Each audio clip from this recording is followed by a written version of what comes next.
Tập 12. Ngoại truyện 4. Món quà trong ngày tình yêu trọn vẹn. Dì Blue ơi! Bé Daisy, người dì xinh đẹp ôm chặt cô cháu gái 2 tuổi rưỡi đang học nói của mình vào lòng đầy yêu thương. Hôm nay, Lom đã đặc biệt đưa tôi đến Shanghai để tham dự bữa tiệc sinh nhật 2 tuổi của bé Daisy. Là cháu gái đầu tiên của gia đình Watinoanic, Daisy nhận được tình yêu vô hạn từ tất cả mọi người trong gia đình. Chỉ hôn má của dì Blue thôi sao? Sao Daisy không hôn má dì Lom vậy? Dì Lom! Cô bé từ trong vòng tay người dì xinh đẹp nhô đầu ra, hào hứng tiến đến gần Lom, hôn má Lom một cái, rồi lại được ôm vào trong lòng, không khí tràn ngập tiếng cười vui vẻ. Hôm nay Daisy ăn mặc xinh xắn quá đó. Vì con muốn trở thành công chúa xinh đẹp như dì Blue vậy. Bây giờ Daisy đã là công chúa nhỏ của dì Lom rồi đây này. Lom khen ngợi cô cháu gái nhỏ của mình, thấy cô bé cười tươi đến mức híp cả mắt lại vì vui mừng. Từ nhỏ, Daisy đã yêu thích làm đẹp giống như mẹ Rose của con bé, và càng lớn lên, cô bé càng trở nên đáng yêu hơn. Sau này, Khundin chắc chắn sẽ không chỉ bảo vệ vợ mình, mà còn trở thành một người tận lực bảo vệ cô con gái bé bỏng của chị ấy nữa, có thể nói là một người mẹ siêu bảo vệ con gái. Chào mừng, chào mừng. Chào chị Din, Khun Rose. Khun Nam và Khun Phai cũng đang trên đường đến. Vậy có nghĩa là chúng ta đến sớm hơn họ rồi. Tôi mỉm cười gật đầu, rồi cùng vợ mình đi vào trong nhà. Khun Din và Khun Rose đã dẫn bé Daisy ra ngoài chào đón chúng tôi. Hôm nay, khu vườn hoa hồng ngập tràn trong bầu không khí náo nhiệt, được trang trí với những quả bong bóng đủ màu sắc. Tất cả đều chuẩn bị cho bữa tiệc sinh nhật của cô công chúa nhỏ này. Dì Blue ở đây chơi với bé Daisy trước nhé, để chị đi lấy túi quà trong xe. Nhân tiện Lom giúp em lấy túi quà xuống luôn nhé. Tôi nhìn vợ gật đầu đồng ý rồi rời đi, còn mình thì tiếp tục chơi với bé Daisy. Mỗi lần đến Shanghai chơi với cô cháu gái nhỏ, hoặc khi Khundin và Khun Rose đưa Daisy đến thăm, đều luôn mang đến cho tôi và Lom niềm vui và tình yêu bất tận. Những khoảnh khắc ấy khiến chúng tôi bắt đầu nảy sinh ý tưởng có một đứa con của riêng mình. Kể từ khi thấy chị họ và vợ chị ấy quyết định chào đón đứa con đầu lòng, ý nghĩ này đã âm thầm bén rễ trong lòng tôi. Giờ đây, khi mọi thứ đều tiến triển suôn sẻ theo kế hoạch, không có trở ngại gì, chúng tôi sẽ bắt đầu tham khảo ý kiến bác sĩ và chuẩn bị chào đón một sinh linh mới, với hy vọng được làm mẹ. Dì Blue ơi! Sao vậy, Daisy? Con muốn có một em trai hoặc em gái à? Vậy sao con không nói với mẹ con nè? Sao lại đến tìm dì Blue? Con có nói với Mummy, nhưng Mummy bảo sẽ không có em trai hoặc em gái nữa. Về chuyện này, Khun Rose đã sớm nói chuyện với cô bé, giải thích rằng làm mẹ khó khăn hơn nhiều so với tưởng tượng. Hơn nữa, cô ấy muốn dành toàn bộ tình yêu cho Daisy, tạo điều kiện tốt nhất cho con gái phát triển. Vì vậy, Khun Rose và Khun Din quyết định sẽ không sinh thêm đứa trẻ thứ hai. Nhưng giờ đây, cô bé lại chạy đến với ánh mắt mong chờ và nũng nịu đòi có một em trai hoặc em gái với tôi. Vậy dì Blue phải làm sao? Dì Blue sinh một em bé đi. Dì Blue sinh em bé sao? Dạ phải, cho con một em bé làm quà. Tôi không nhịn được cười, nhẹ nhàng xoa đầu Daisy, trong lòng cảm thấy ấm áp và không khỏi tưởng tượng, nếu sau này tôi và Lom có con của riêng mình, sẽ là một cảnh tượng hạnh phúc đến nhường nào. Nhưng, dì Blue đã mua quà cho Daisy rồi, dì Lom cũng có mua nữa, 2 hộp quà lớn đấy. 2 hộp lớn ạ? Đúng vậy. Tôi dang rộng vòng tay để cô cháu gái thấy 2 món quà lớn mà tôi và vợ mình chuẩn bị, hy vọng Daisy sẽ vui vẻ khi mở quà và tận hưởng niềm vui đó.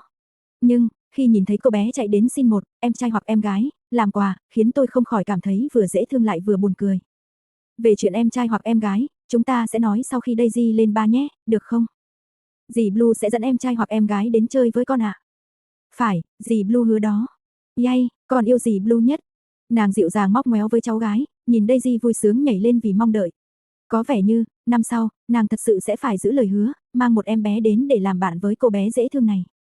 Blue, bé Daisy đâu rồi em? Khun Rose dẫn con bé đi rồi, chắc là đang đợi Khun Nam và Khun Lada. Họ chắc cũng sắp đến rồi. Vừa rồi ở xa xa chị nhìn thấy em nói chuyện rất vui vẻ với con bé. Daisy đến xin em thêm một món quà sinh nhật. Cháu gái chúng ta muốn gì vậy? Chị đáp ứng hết tất cả mong muốn của con bé luôn. Con bé muốn có một em trai hoặc em gái. Cái gì? Con bé nói muốn có một đứa em để chơi cùng. Ueyo ngay lập tức rơi vào suy nghĩ, món quà sinh nhật mà cháu gái cô muốn dường như vượt quá khả năng của cô và vợ mình rồi. Nếu bé Daisy muốn có mặt trăng, vì sao, cô còn có thể tìm mô hình để thỏa mãn, nhưng đòi có một đứa em trai hoặc em gái. Điều ước này cũng chẳng khác gì mong mỏi của cô và Blue. Có vẻ như chúng ta phải suy nghĩ nghiêm túc về chuyện này rồi, Blue à. Catherine khẽ mỉm cười, ánh mắt đầy dịu dàng và hy vọng, có lẽ điều ước này, thực sự có thể trở thành hiện thực trong tương lai. Đây là một việc lớn đấy. Em cũng muốn có một em bé với Lom. Nhưng Lom không muốn để em quá lo lắng về chuyện này. Nếu chúng ta có con thì đúng là tốt thật, nhưng nếu không có cũng chẳng sao mà. Nhưng chị từng nói chị rất thích trẻ con. Phải, từ khi có bé Daisy, chị càng yêu trẻ con hơn. Vậy nếu em không thể mang thai, thực sự không sao sao? Không sao hết, dù em không thể mang thai, chúng ta cũng chẳng thiếu thốn gì. Ueyo dịu dàng an ủi vợ mình, vì họ đã tham khảo ý kiến bác sĩ chuyên khoa và thử dùng công nghệ y tế tiên tiến nhất để thử lần đầu tiên, mặc dù kết quả không thành công. Nhưng cô đã quyết tâm, nếu lần này vẫn không thành công, cô sẽ không để công chúa của mình phải chịu thêm đau đớn. Chị để em thử thêm lần cuối đi. Em không cần phải chịu khổ, nếu lần này cũng không thành công, thì để chị mang thai đi. Lo mang thai sao? Vậy mình làm luôn 3 đứa một lần nhé. Không được, quá nhiều rồi, em sẽ không chăm nổi đâu. Ueyo bị phản ứng của vợ làm cho bật cười, điều này giúp cô giảm bớt phần nào tâm trạng nặng nề từ cuộc trò chuyện lúc nãy. Dù nghe có vẻ như đang đùa, nhưng cô muốn Catherine biết cô luôn nghiêm túc về vấn đề này, và cô sẵn sàng nhận trách nhiệm về việc sinh con. Vậy chúng ta cứ làm như đã nói trước, sinh đôi là được, giải quyết cho xong một lần. Một bé giống em, một bé giống chị. Thôi thì để cả hai giống em đi. Sao vậy? Vì nếu con giống chị, chắc chắn sẽ rất nghịch ngợm. Chị cũng biết mình nghịch ngợm sao? Catherine gật đầu tán thành, biết rõ cô nàng từng là nữ sĩ quan cảnh sát tài ba, người giờ đây đã trở thành bạn đời tâm lý và chu đáo của mình. Nàng tin rằng, nếu họ thực sự có thể đón nhận đứa con như mong muốn, người nàng yêu sẽ trở thành người mẹ tuyệt vời nhất thế gian này. Chắc chắn bé con sẽ xinh đẹp như em và rất ngoan ngoãn. Em không có ngoan ngoãn đâu. Nhưng công chúa Catherine thì rất dịu dàng và thanh thoát. Với thân phận hoàng gia thì đúng là vậy, nhưng với em thì hoàn toàn không phải vậy. Nói đi cũng phải nói lại, công chúa của Lom cũng nghịch ngợm không kém đó chứ. Em là người như thế nào, Lom là người hiểu rõ nhất mà. Xem ra, con của chúng ta chắc sẽ là hai chú khỉ nghịch ngợm nhất quả đất này rồi. Họ cùng tưởng tượng về tương lai, một cặp song sinh vừa xinh đẹp như mẹ Catherine, vừa thông minh như mẹ Ueyo, chỉ cần tưởng tượng thôi cũng đã thấy vô cùng hạnh phúc rồi. Nếu ngày đó thực sự đến, Ueyo tin, cô sẽ hạnh phúc đến mức ngất đi mất cho mà xem. Nếu là con gái, em muốn đặt tên là Phát Pha. Vậy nếu là con trai, sẽ gọi là Win. Win và Phát Pha sao? Ý nghĩa là tình yêu của chúng ta. Em rất thích hai cái tên này, ý nghĩa đặc biệt sâu sắc. Win, Phát Pha, nếu các con muốn có cái tên hay như vậy, thì hãy mau chóng đến với mẹ và mummy nhé. Catherine nhìn Ueyo vui vẻ vuốt ve bụng nàng mà không nhịn được cười, cảm nhận niềm hạnh phúc ngọt ngào này. Nàng hơi nghiêng người tránh qua một chút vì cảm thấy hơi nhột, nhưng cũng không nhịn được mà mỉm cười ngọt ngào vì những ước mơ về tương lai tươi đẹp. Cặp đôi Win và Phát Pha nhỏ xinh xắn sẽ gia nhập gia đình chúng tôi. Chúc mừng sinh nhật, Daisy. Cả gia đình đồng thanh hát bài hát chúc mừng sinh nhật, trên bàn là một chiếc bánh sinh nhật dễ thương hình công chúa, với những ngọn nến thắp sáng, chờ công chúa nhỏ Daisy thổi lên ước nguyện. Những tràng vỗ tay ấm áp sau đó vang lên. Các bậc trưởng bối trong gia đình đều yêu thương cô bé nhân dịp sinh nhật 2 tuổi này. Daisy, đến thổi nến đi, con yêu. Vâng ạ, mummy. Cô bé phồng má thổi thật mạnh nhưng không thể thổi tắt hết nến, các dì thấy vậy liền giúp đỡ bằng cách khẽ vẫy tay tắt nến. Khi nhìn thấy ngọn nến tắt đi, bé Daisy ngây thơ cười khúc khích, đôi mắt sáng lên, vui mừng chuẩn bị thưởng thức chiếc bánh ngon. Chúc mừng sinh nhật, Daisy, đây là quà của dì Nam và dì Lada nè. Con cảm ơn dì Nam, cảm ơn dì Lada. Con có muốn mở quà ngay không, để mẹ giúp con nhé. Vâng ạ, con muốn mở ngay. Dưới sự trợ giúp của mẹ Dean và mẹ Rose, Daisy nghiêm túc mở món quà đầu tiên mà cô bé nhận được. Nam tặng một bộ sách tranh cổ tích song ngữ, còn Lada thì chọn một số bộ trang phục dễ thương theo phong cách công chúa dành cho trẻ em, khiến cô bé yêu thích vẻ đẹp rất hào hứng. Tiếp theo là quà của dì Lom và dì Blue, hộp này là của Lom, còn hộp kia là của Blue. Ueyo là người đầu tiên giúp mở quà của mình, bên trong là một bộ đồ chơi trí tuệ dành cho trẻ mẫu giáo. Còn Catherine thì tinh tế chọn một bộ trang sức xinh đẹp kết hợp với một bộ búp bê dễ thương, để bé gái có thể thỏa sức sáng tạo, thay đồ cho những con búp bê. Quà của dì Phai là hộp lớn nhất đó. Quả nhiên là không thua kém ai ha. Khi món quà khổng lồ cuối cùng được đưa đến, cả gia đình Watinoanic đều cười vang lên. Là cô dì rất yêu thương cháu gái, Phai luôn kêu gọi các chị em mình hãy sinh thêm vài đứa trẻ nữa, vì cô ấy mơ ước có thật nhiều đứa trẻ trong gia đình, thậm chí mọi người còn trêu cô ấy, khuyên cô ấy nên đi tìm một đứa trẻ về chăm thử xem. Lom. Còn một món quà dành riêng cho chị nữa đó. Quà cho chị hả? Phải, nhưng hôm nay đâu phải sinh nhật chị đâu, còn 3 tháng nữa mới tới mà. Em không thể đợi lâu như vậy, cho nên muốn tặng quà trước. Ueyo nhíu mày, nhìn vợ mình với vẻ bối rối, không hiểu là món quà đặc biệt gì mà đến mức khiến nàng muốn tặng sớm thay vì đợi đến sinh nhật của cô như vậy. Cho đến khi cô đưa tay nhận lấy một chiếc hộp quà nhỏ bằng lòng bàn tay từ tay Catherine, mở dây duy băng ra và nhìn vào trong hộp. Hai vạch. Sáng nay em đã kiểm tra rồi. Vậy là, em, có thai rồi sao? Đúng vậy, Khun Rose đã giúp kiểm tra mấy lần rồi, kết quả vẫn hệt như vậy. Daisy có vui không nè? Dì Blue sắp có em trai hoặc em gái cho con rồi đó. Chúc mừng em nhé, Khun Blue. Cảm ơn Khun Dean. Xem ra chị và Lada cũng phải tăng tốc rồi. Chúc mừng hai em nhé. Cảm ơn Khun Nam. Có lẽ em phải tạm gác lại công việc rồi. Nếu chúng em có em bé, sẽ không để bọn trẻ của hai chị ra đời trước đâu. Chị sẽ chờ đón bé con của em đó, Khun Lada. Này, Lom, sao vậy? Em không vui sao? Sắp làm mẹ rồi mà sao đứng ngơ ra đó thế? Ueyo vẫn đứng im như tượng. Giữa bầu không khí vui mừng ngập tràn của gia đình Watinoanic, người nên vui mừng nhất chính là Ueyo. Kể từ khi nhận được món quà sinh nhật sớm và tin vui tuyệt vời nhất trong đời, cô hoàn toàn ngây người, đứng bất động. Lom, chị sao vậy? Không vui hả? Blue, sao lại khóc rồi? Chị vui quá, rất vui. Cô nàng, cố vấn, lạnh lùng và điềm tĩnh thường ngày của gia đình Watinoanic giờ đây lại đang khóc nức nở vì quá xúc động và vui mừng, khiến các chị em không nhịn được cười. Người mang đến món quà và tin vui này vội vàng bước tới an ủi người vợ đang khóc nức nở. Ôm chặt cô ấy vào trong vòng tay của mình. Đừng khóc nữa mà. Chị thật sự sẽ làm mẹ sao? Và em cũng sẽ trở thành mẹ nữa. Xem ra, phải chuẩn bị sẵn sàng để chào đón bé con thứ hai rồi. Không phải bé con thứ hai đâu. Ý chị là sao, chị Blue? Lúc này không chỉ Ueyo, mà cả gia đình Watinoanic đều ngỡ ngàng. Điều này có nghĩa là ngoài Daisy, gia đình sắp chào đón 2 thành viên mới. Là, sinh đôi hả? Chưa xác định được, phải đợi bác sĩ kiểm tra lại, nhưng theo kế hoạch của bọn chị, thì có thể là sinh đôi. Nhưng Lom chắc chắn bé con của chúng ta sẽ là sinh đôi. Em cũng mong là vậy. Vậy là chẳng bao lâu nữa, chúng ta sẽ được gặp Win và Phát Pha rồi. Ngoại truyện 5, Phát Pha và Win bé nhỏ. Tháng sau ai muốn đi cùng mẹ đến Madeline nào? Con muốn đến gặp ông ngoại. Con muốn đến gặp cậu Carol. Catherine nhìn hai đứa trẻ hào hứng giơ tay lên cao khi nghe mẹ nói là sẽ đưa chúng đến Madeline. Bởi vì ông ngoại luôn nói nhớ và muốn gặp cặp đứa cháu song sinh này, ông ấy đã thúc giục mẹ dành thời gian để đưa Win và Phát Pha về cung thăm ông. Thực ra thì vài tháng trước, Catherine và Ueyo đã đưa bọn trẻ đến thăm rồi, cũng vì thế mà từ nhỏ đến lớn, Win và Phát Pha đã quen với việc di chuyển bằng máy bay, chúng cảm thấy chuyến bay thật thú vị, và mỗi lần đến thăm hoàng cung, các thái giám, các cung nữ trong cung lại vây quanh hai đứa trẻ, tranh nhau chăm sóc và chiều chuộng chúng cả ngày. Lần này mẹ đã hứa với ông ngoại rồi, nhưng vẫn chưa kịp nói với cậu Carol. Quốc vương Carol bận rộn công việc triều chính như vậy, khi gặp được bọn trẻ chắc chắn sẽ ngạc nhiên lắm cho mà xem. Ueyo mỉm cười nói. Win và Phát Pha có vui khi sắp được gặp ông ngoại và cậu Carol không nào? Dạ vui lắm ạ. Sáng sớm, tiếng cười của các con vang khắp bàn ăn.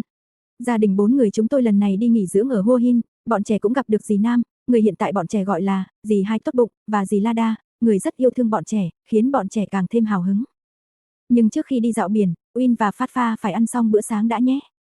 Sữa cacao mummy làm ngon quá đi. Phát Pha uống xong liền giống như mẹ của con vậy, miệng dính đầy sữa cacao.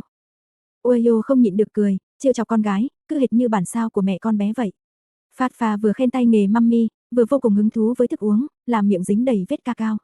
Ueyo cưng chiều lấy khăn giấy, nhẹ nhàng lau miệng cho con gái, chăm sóc con gái bé nhỏ một cách tỉ mỉ, chẳng khác gì khi cô chăm sóc nàng công chúa của mình. Nhưng hiện tại, thế giới của Ueyo không chỉ có Catherine là công chúa duy nhất, vì còn có công chúa nhỏ Phát Pha và hoàng tử nhỏ Win, khiến cô phải chăm sóc tỉ mỉ, dành tất cả tình yêu thương cho các con mà chẳng hề thiên vị. Xong rồi. Cảm ơn mummy ạ. Cô công chúa nhỏ này là ai sao mà dễ thương thế này? Ueyo nhẹ nhàng đặt một nụ hôn lên trán con gái, nhìn Phát Pha chạy tới ôm mẹ của mình, dáng vẻ nhõng nhẽo khiến trái tim cô tan chảy. So với Win, Phát Pha là bé gái thích nũng nịu hơn, còn Win, dù ít khi làm nũng, nhưng một khi bắt đầu, dù là mummy hay là mẹ cũng đều phải chịu thua, ngay cả Thái thượng hoàng Arthur và quốc vương Carol cũng không thể chống lại sức tấn công của cậu bé. Nếu hỏi ông ngoại yêu thương hai đứa trẻ song sinh này đến mức độ nào, thì mức độ ấy cũng dễ dàng nhận thấy được khi nếu Catherine không đưa bọn trẻ về cung thăm ông, thì Thái thượng hoàng Arthur thậm chí còn sẵn sàng bay tới Thái Lan để gặp bọn trẻ. Nhưng vì không muốn làm phiền chính phủ Thái Lan với những thủ tục rườm rà không cần thiết, nên Catherine thường tranh thủ thời gian để đưa bọn trẻ về Madeline thăm gia đình. Phát Pha rất giống mẹ, vô cùng xinh đẹp. Em yêu anh Win. Trời đất, Win, con làm sao biết nói mấy lời ngọt ngào như thế rồi? Thì tại con giống mummy á. Catherine thực sự phải bái phục tài ăn nói ngọt ngào của con trai. Đừng nói chi là khen em gái và mẹ, cậu bé chỉ mới vào mẫu giáo thôi đã khá nổi tiếng trong lớp rồi, còn rất được nhiều bạn gái trong lớp thích và muốn được gần gũi với cậu bé. Còn chuyện kỹ năng này di truyền từ ai, thì không cần phải đoán nữa.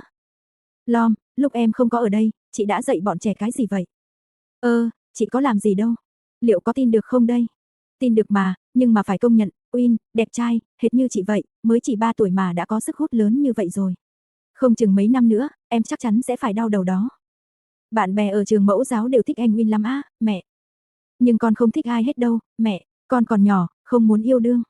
Ueyo thở phào nhẹ nhõm khi nghe câu trả lời của con trai, may mà Win chưa quá sớm trưởng thành, nếu như cậu bé biết cách lấy lòng các cô gái quá sớm, thì cuối cùng người bị Blue trách móc khả năng không phải cậu bé, mà chính là cô, người mới cần bị lên án.